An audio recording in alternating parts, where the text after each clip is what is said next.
Well then, we're in for a wild ride this season, aren't we? Kamen Rider! Decay! Decay! Decay! Hey guys, it Gosei 90 here. Welcome to another episode of Gosei 90 Views. Now, I know you're probably all wondering where's the second half of Hurricanger. Well, I'm gonna let you guys know this right now. We will continue on with our normal schedule once this video gets released. I'm still going to do Hurricanger, so be patient, please. Anyways, like the title suggests, today we're going to be taking a look at the first episode of UltramanZ, or Z as it's pronounced. Anyways, I do want to make another thing clear. I'm not going to be doing a weekly episode review of all of the episodes from this series. I'm only going to be reviewing the first episode to give my first impressions, give my honest thoughts on it, and honestly say if I'm going to continue watching this series or not. The other reason why I wanted to do this is because a buddy of mine, Phantom Zedaton X18, link in the description, made a video on it, and personally, at first I thought I was never going to do Ultraman content again on this channel, but the first episode got me interested enough to do a video on it, so here we are. So, let's take a look at UltramanZ. Hey, Gosei 90 from the future. I forgot to mention that all the clips and audio you see here is actually owned by Super Riot. I do not endorse anything, and I do not own anything. This is all purely for entertainment and critique purposes only. So, yeah, I forgot to put that at the beginning of the video, but I'm putting it right here. So, yeah. Enjoy the rest of your video.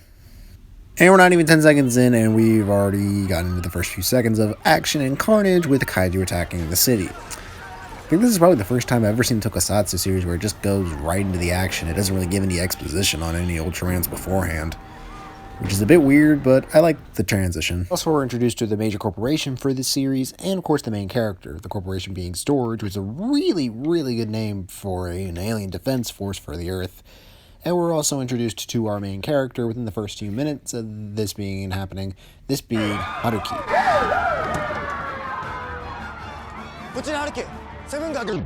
Now, it's common for Ultraman shows to introduce their first character within the first few minutes of the show's first episode. Now, right off the bat, at first I thought it was going to be the same old, hard-headed, burning hard kind of protagonist character. But it turns out that he's only brash and brute is because he wants to protect every little thing that always comes his way. You can see this here when he tries to rescue a dog, but also causes severe damage to the city, which in turn decreases the budget for the corporation. The main captain and the rest of the team aren't exactly happy of this because his heart is in the right place, but he just doesn't pay attention to everything else around him. Also, as far as the cast goes, it's a very strong supporting cast. A lot of different characters from the past few seasons that we've gotten.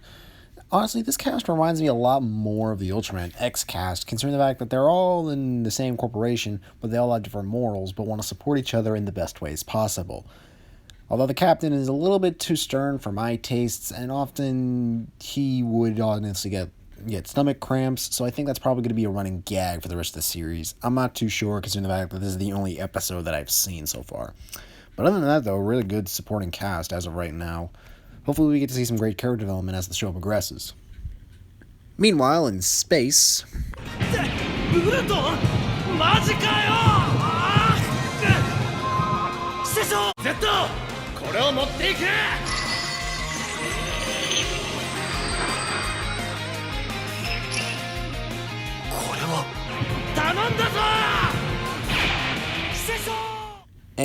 pretty sure nothing too serious. Also, originally I was going to put a Zero died joke, but I feel like it wouldn't really be funny in this sense, because Zero is technically the messiah of Ultraman at this point. So, yeah. Anyways, meanwhile on Earth, Haruki is put on cleanup duty with Sevenger, the giant robot, for this season, as he kind of did cause the destruction of the city and cause the budget to go through the roof, so it makes sense for him to do the cleanup duty, as you do, and then this thing shows up. Okay, for the record, I am not a fan of this kaiju design. I mean, sure, it's supposed to represent a crocodile for what I can understand, but I just don't like the look of it. Another reason why I don't like it is because it's overpowered as all hell. Like, seriously, why is this thing so tough? Not even Z can break it. But at any rate, both Z and Haruki try to fight it off. Both of them sort of die in the process, literally. And then we get a call back to the first Ultraman series, since this is technically the first of the Reiwa era. And basically, Z tells Haruki that he needs to unite with him in order to save his lives. And of course, save the universe as well. With the access card that he's given, he's able to use the Z Riser and transform into UltramanZ.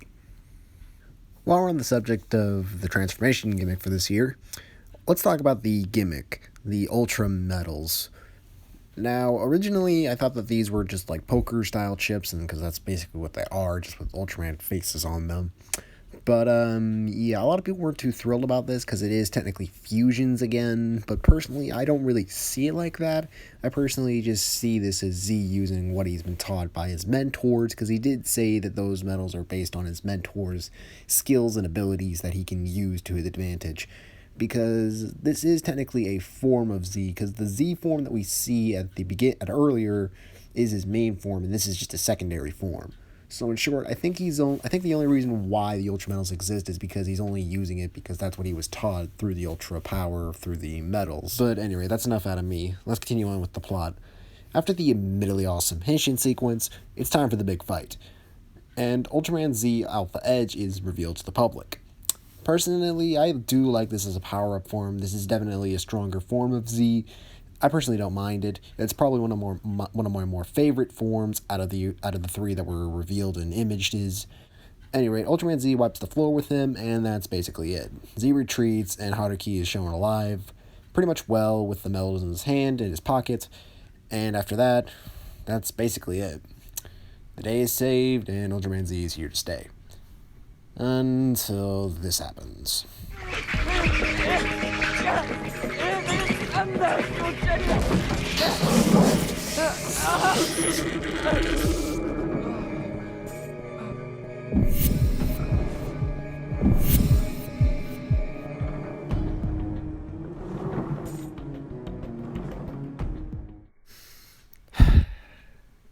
Nice one, Subaraya.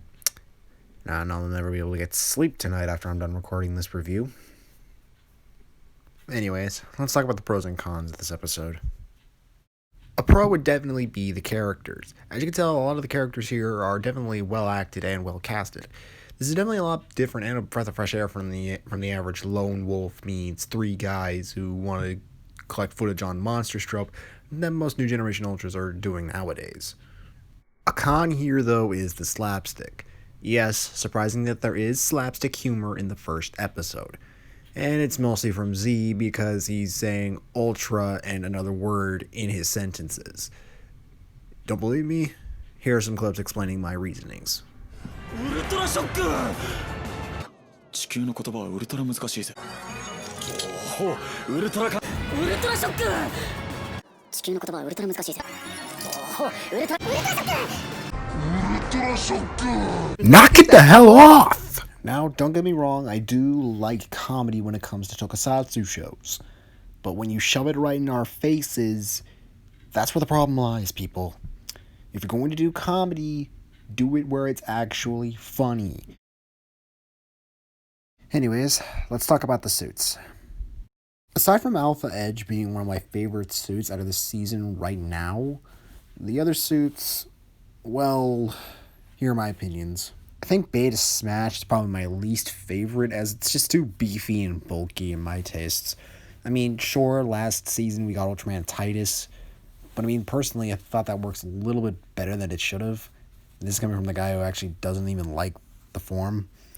But regardless, though, I just don't like this form because I feel like it's just too bulked up and beefy, unless there's a reason why it's like that. But from what I can understand, it's a fusion between Taro's Ultraman and, I think Tiga, I want to say. I'm not too sure. But other than that, though, I just don't like this form in general, because unless there's a reason why, Ultraman shouldn't really be bulky in that aspect. I don't know the name of this form, but I'm pretty sure I'll type in the name for it when I edit it later. But I do like the vest aspect of it. It's very reminiscent of Gaia and Tiga in that aspect as well. Personally, I do think that this is probably a secondary favorite form of mine next to Alpha Edge. But other than that, I mean, it's a basic secondary power-up form. And as for Z, his main suit, I personally do want to see this suit more in action because this is technically his base form, and right before he unites with Haruki, he becomes Alpha Edge. So basically, he has a normal form, but he just chooses to use the fusion forms when he's bonding with the human here. It's sort of like Orb Origin and Orb Spatium Zeppelion.